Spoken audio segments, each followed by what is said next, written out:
ನಮಸ್ಕಾರ ವೀಕ್ಷಕರೇ. ಪ್ರೀತಿ ಮಾಡಿ ಮದುವೆ ಆಗಿರ್ತೀರಾ, ಒಬ್ಬರನ್ನೊಬ್ಬರು ಬಿಟ್ಟು ಇರಲು ಸಾಧ್ಯವಾಗದಷ್ಟು ಪ್ರೀತಿ ಮಾಡಿರ್ತಿರ್ತೀರಾ. ಆದರೂ ಕೂಡ ಇಬ್ಬರ ಮಧ್ಯ ಸಣ್ಣ ಪುಟ್ಟ ವಿಷಯಗಳಿಗೆ ಜಗಳ ಆಗುತ್ತಿರುತ್ತದೆ, ಹೊಂದಾಣಿಕೆ ಇರಲ್ಲ. ಈ ರೀತಿಯಾಗಿ ಕೆಲವೊಂದಿಷ್ಟು ಸಮಸ್ಯೆಗಳಿಗೆ ಈ ಒಂದು ಪರಿಹಾರ ತಂತ್ರವನ್ನ ಮಾಡುವ ಮೂಲಕ ನೀವು ಪ್ರೀತಿ ಇನ್ನೂ ಹೆಚ್ಚಾಗುತ್ತಾ ಹೋಗಲು ಕಾರಣ ಆಗುತ್ತೆ. ನಿಮ್ಮ ಮಧ್ಯ ಇರುವಂತಹ ಮನಸ್ತಾಪಗಳು ಕಡಿಮೆ ಆಗುತ್ತೆ.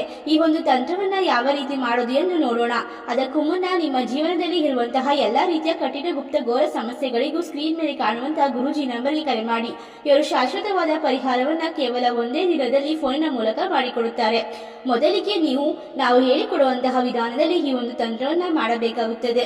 ಈ ಒಂದು ತಂತ್ರವನ್ನ ಮಾಡಲು ಹರಳಿ ಎಲೆ ಮತ್ತು ಕೆಂಪು ಮೆಣಸಿನಕಾಯಿ ಮತ್ತು ಅರಿಶಿಣದ ದಾರವನ್ನ ತೆಗೆದುಕೊಂಡು ಮಂಗಳವಾರದ ದಿನ ಮಾಡಿದರೆ ಪೂರ್ಣ ಫಲ ದೊರೆಯುತ್ತದೆ. ಮೊದಲಿಗೆ ನಿಮ್ಮ ಹೆಸರು, ನೀವು ಇಷ್ಟಪಟ್ಟಂತಹ ವ್ಯಕ್ತಿಯ ಹೆಸರನ್ನ ಬರೆದುಕೊಂಡು ಹೊಂದಾಣಿಕೆ ಇಲ್ಲ ಎಂದು ಎಲೆಯ ಮೇಲೆ ಬರೆದುಕೊಳ್ಳಿ. ನಾವಿಬ್ಬರು ಪ್ರೀತಿಸ್ತಾ ಇದ್ದೀವಿ,